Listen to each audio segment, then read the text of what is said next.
Vamos para o próximo método. A gente vai falar dos métodos simples nessa aula, nesse vídeo, e depois nos outros vídeos eu apresento os métodos mais complexos. O segundo método que a gente vai estudar é o método de seleção, certo? O método de seleção, ele consiste em pegar e selecionar em todas as cartas qual é o menor valor possível, qual é a menor carta. E aí então eu já tenho a primeira carta ordenada. Depois eu pesquiso todas as cartas novamente em busca da segunda menor carta. E aí eu tenho agora duas cartas ordenadas. Depois eu vou buscar todas as cartas novamente pela terceira menor carta e assim sucessivamente. E aí com isso a gente já tem os dados ordenados. Então para cada iteração, a ideia do método então de seleção é encontrar o menor valor dentre as cartas não ordenadas, dentre os valores não ordenados, e depois trocar com o primeiro elemento que não está ordenado para que ele passe a estar ordenado. E aí é como se eu tivesse dois vetores dentro do próprio vetor, uma divisão dentro do vetor, que é o vetor ordenado e o vetor não ordenado.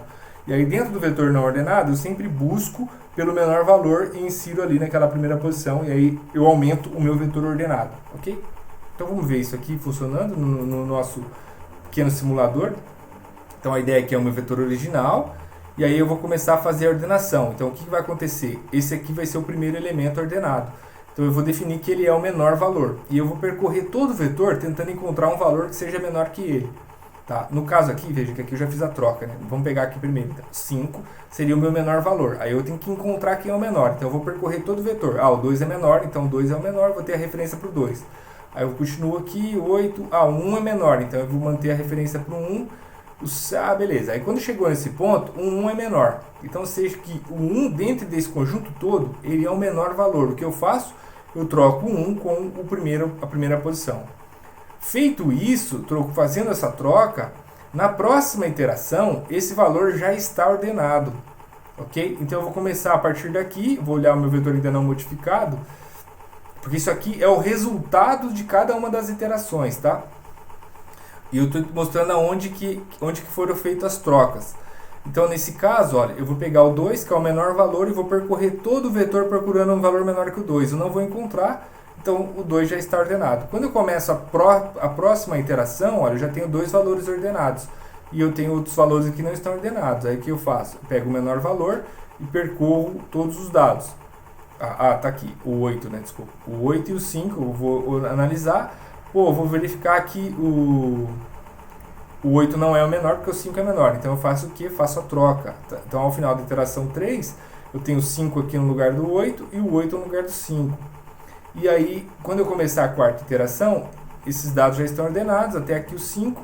Então eu vou verificar que o 8 é menor, depois eu vou ver que o 7 ainda é menor que o 8.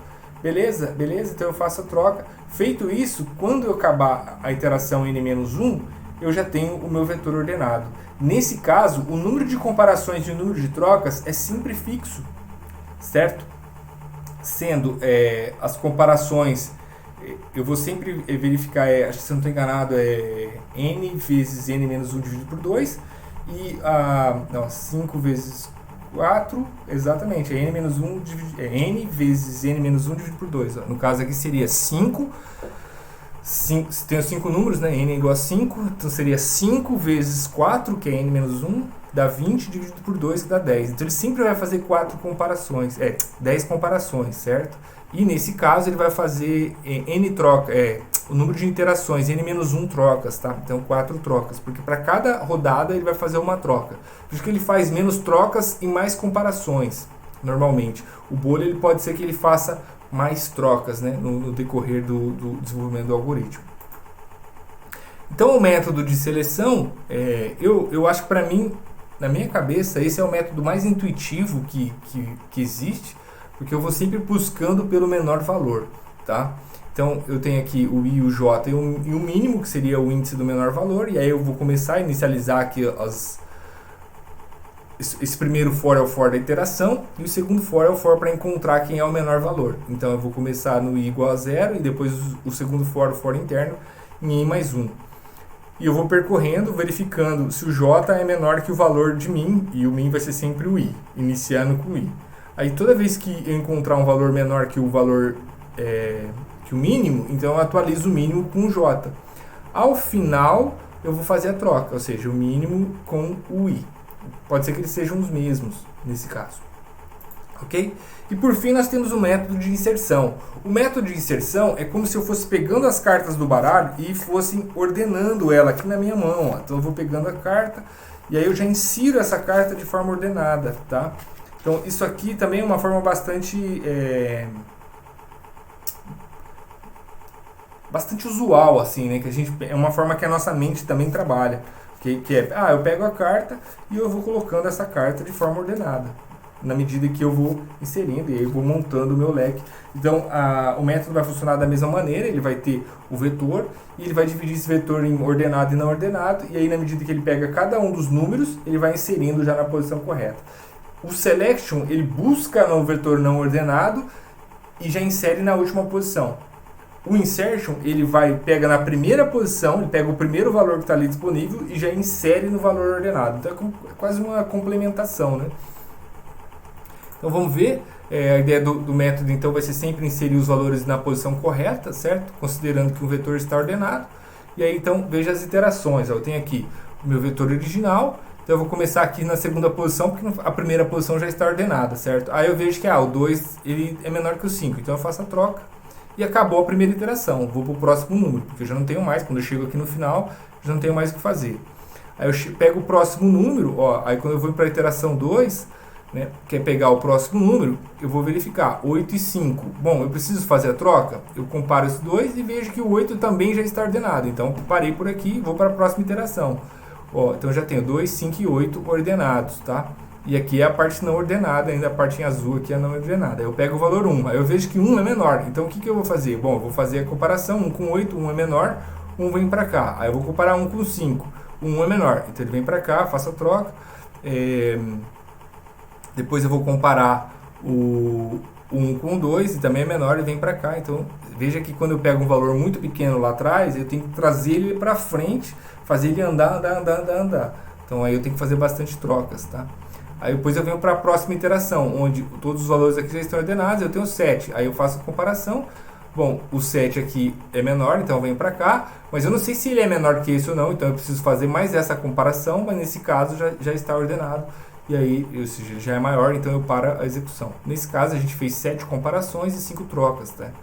Normalmente o número de comparações aqui e trocas é menor, e esse método ele pode ser implementado sem usar as trocas. Por quê? Porque na medida que você vai avançando, veja que você tem sempre o número da vez, né? Vamos dizer, o 2. O 2 é o número da vez, então eu vou inserir ele na posição correta. Veja que não necessariamente eu preciso trocar ele com o 5, certo? Eu posso colocar o 5 aqui sobrescrevendo o valor e pegar o número da vez e colocar no valor do 5. Veja que nesse caso aqui do 1, o 1 seria o número da vez. Eu não preciso trocar o 1 com o 8, eu posso já colocar o 8 aqui no lugar do 1, aí continua a comparação. O 5 é menor, então eu coloco o 5 no lugar do 8, aí depois eu venho para o próximo, 2 coloco no lugar do 5, e aí sim eu coloco 1 aqui, então eu diminuo consideravelmente o número de trocas que eu faço. Essa é uma versão melhorada do método de inserção. A gente vai ver as duas versões. Então a primeira versão, que é a versão mais simples, do insertion, o que ele faz? Então ele tem o for da iteração e o for da busca de comparação, e ele vai comparando até chegar em 0 ou até o valor que eu estou procurando, enquanto o valor que eu estou procurando é menor do que o valor anterior. E aí ele vai diminuindo o contador, e aí ele faz a troca. Então essa é a primeira versão. Se eu não quiser usar com o método de troca, então a gente vai fazer o quê? Vai fazer o insertion, e aí a gente vai ter que ter uma variável auxiliar que ela sempre recebe o número da vez, certo? Então aí eu tenho que ir percorrendo e eu vou simplesmente sobrescrevendo o valor da posição J mais 1 no caso, colocando o valor de J. Ao final, eu vou colocar o valor que eu selecionei na posição J mais 1, que era o valor que sobrou, que é o valor que eu preciso encaixar aquele número. Veja que dessa forma, eu não consigo, usando o vetor, eu não consigo inserir exatamente no lugar sem ter que remover os valores. Então, para eu inserir o valor na segunda posição, eu tenho que mexer na posição 3, tenho que mexer na posição 4, ou seja, eu tenho que pegar o valor que está na segunda posição, jogar para a terceira, jogar depois para a quarta, e assim por diante. Ok? Então, com isso a gente encerra os métodos simples. Aí, o próximo método é o Quicksort, mas aí eu falo dele no próximo vídeo. Espero que vocês tenham gostado. Sugiro que vocês façam bastante as simulações e depois tente implementar uma versão desses métodos sem olhar no código, tá bom?